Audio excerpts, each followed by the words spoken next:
Good evening, ladies and gentlemen, and connoisseurs of the written word. Well, in my last video, I promised you I would get a new pair of gloves, unlike the really ink stained ones that I wore in the last video. So I've kept to my promise, and now I'm donning a brand new pair of latex gloves. Okay? Now, we're going to discuss four words today, um, and they're from astronomy, um, or you could even say astrophysics. Let's write out the words first, because people get very confused with regard to these words. They switch one for the other. I think it's about time we cleared up the confusion. Okay, so let us write out these words first. The first word is oh A P O G E E. Apogee. Apogee. Apogee. It's a really cute sounding word, but believe me, its meaning is anything but cute. You know, it's a really small word, but it has a huge a mega dimensional significance. And you'll see that once I explain what it means. Apogee. It sounds like the name for some small cute animal, but it's anything but that. Okay, the other word is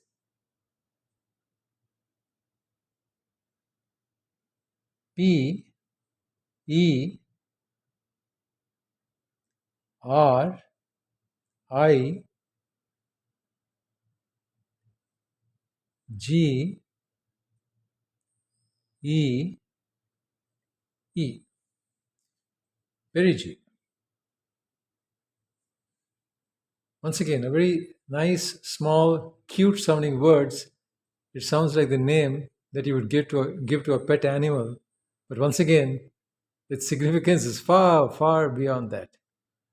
So, what does apogee and perigee mean? Okay, apogee refers to the distance between two celestial bodies. I mean, it could be between Moon and Earth, or between Earth and Mars, and so on. So, any two celestial bodies, when you're comparing the distances between them, you use this word apogee and perigee. Okay, so apogee refers to the maximum possible distance that can exist between uh, two heavenly bodies. You know, either Mars, Moon, Earth, whatever. It doesn't matter. Whenever you're comparing two heavenly bodies, two celestial bodies, two planetary bodies, when you use the word apogee in referring to the maximum possible distance, because these distances are not constant. Okay, for instance, the average distance between Mars and Earth is around 140 million kilometers. That's more than the distance between Earth and the Sun. So that should give you a very good perspective on really how far away Mars is. I mean, it is further away from the Earth on average than the Earth is from the Sun. Okay? So Mars is on average further away from Earth than the Sun is from Earth. So, I mean, that's really an amazing fact. Um, so I think the distance between the Earth and the Sun is somewhere in the 90 million kilometers, somewhere around there. I mean, it will be 92, 93, I don't remember, but it is around in the million kilometers range. So the average distance uh, between Mars and Earth far exceeds that between Earth and the Sun. So getting to Mars from Earth is no joke. Okay, why are they even contemplating it? You know, 140 million kilometers is an unbridgeable distance, actually, even for modern day spacecraft. The trick is the orbits of these planets are not round, they're not circular, they are ellipses. And consequently, there are times when Mars comes rather close to Earth. And the closest it can possibly come is around 56 million kilometers, which is really much less compared to the average distance of, say, 140 million kilometers. So that is what makes a planned manned mission to Mars a possibility at all. I mean, it's only because there are times, critical temporal windows, in which Mars comes sufficiently close to Earth as to enable a spacecraft to bridge that distance. But even then, a round trip to Mars in a manned spacecraft would take you a minimum of 15 months. I mean, we're talking more than a year. And during all that time, the astronauts would be exposed to cosmic radiation.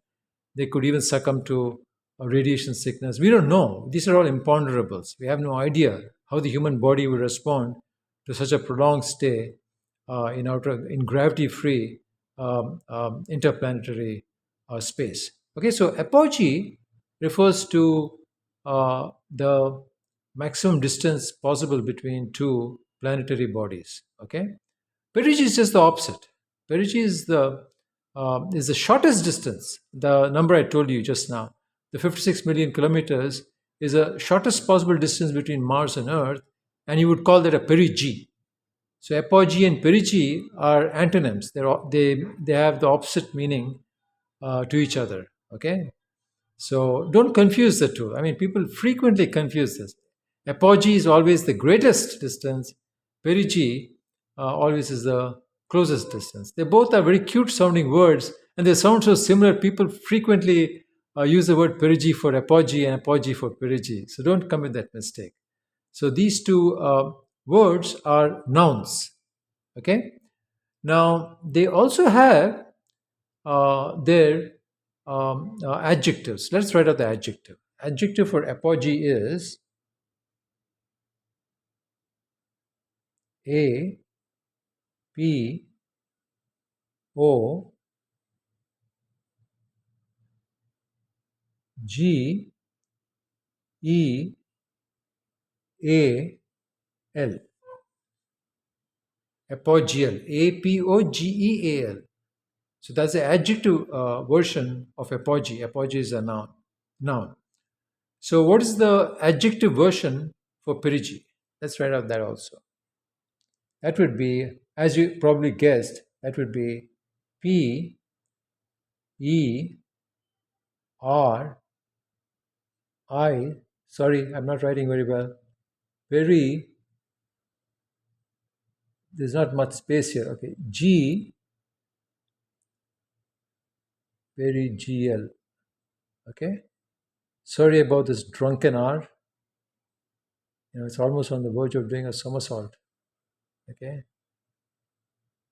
But then maybe that's appropriate in a astronomical setting. Spacecrafts are required to do somersaults in outer space.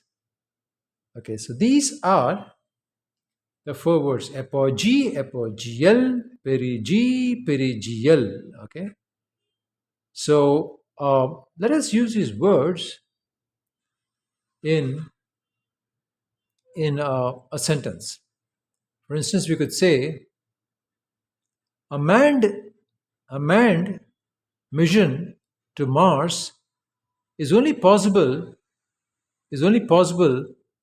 during those times when Mars is in perigee in relation to Earth. It is an impossibility when it is at when it is at when it is at its apogee. Okay, so that's how we use the word these words apogee and perigee. Now, how do you use the adjective words apogeal and perigeal? Once again, using the same situation, um, a manned mission to Mars is an impossibility.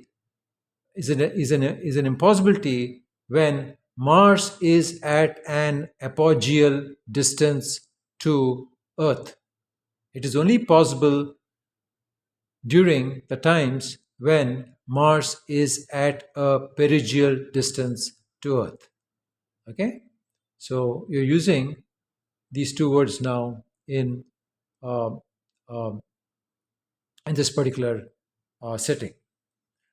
So, like I said, the most frequent it's not, the funny thing about these words is that they sound so cute and so funny that you just need to hear them once and you'll never forget them. So the problem with these words, unlike many words in the English language, is not remembering them.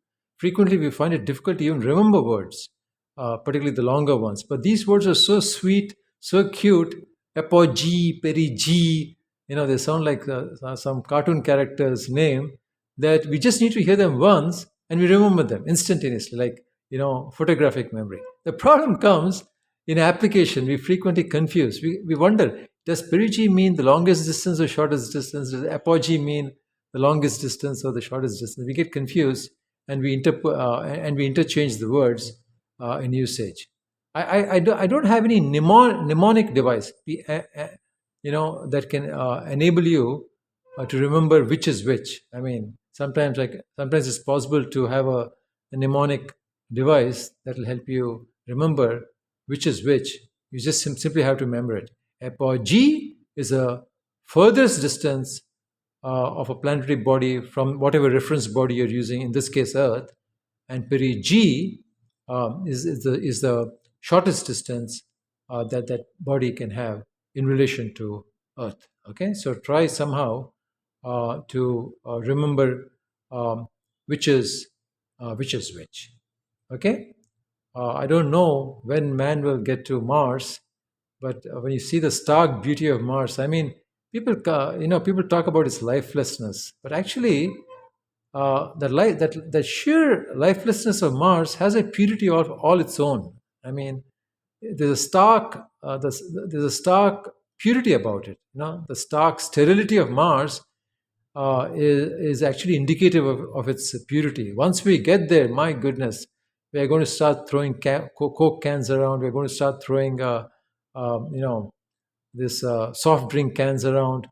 We're going to start throwing all kinds of aluminum cans around. We're going to start creating the garbage piles and so on, just the way we do here on planet Earth. So, in future, take a good look at Mars now through the telescope and whatever photographs those unmanned spacecraft took after landing on Mars. Take a good look at those photographs. Appreciate the abstract and sterile beauty of Mars, because it's not going to be that way much longer. Once man sets his foot on Mars, I'm sure the first few astronauts would be very well behaved, simply because they're so highly trained.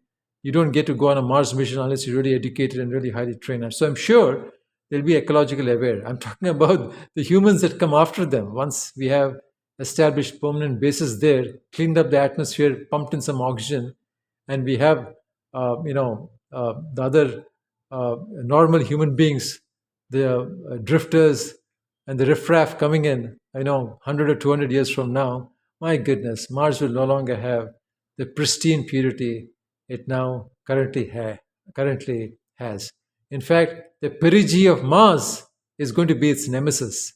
Okay, the perigee of Mars is going to destroy its purity, because it's going to make it possible for us, for eulogenous us, to actually reach it, to hop onto it, and start, messing things up. I hope.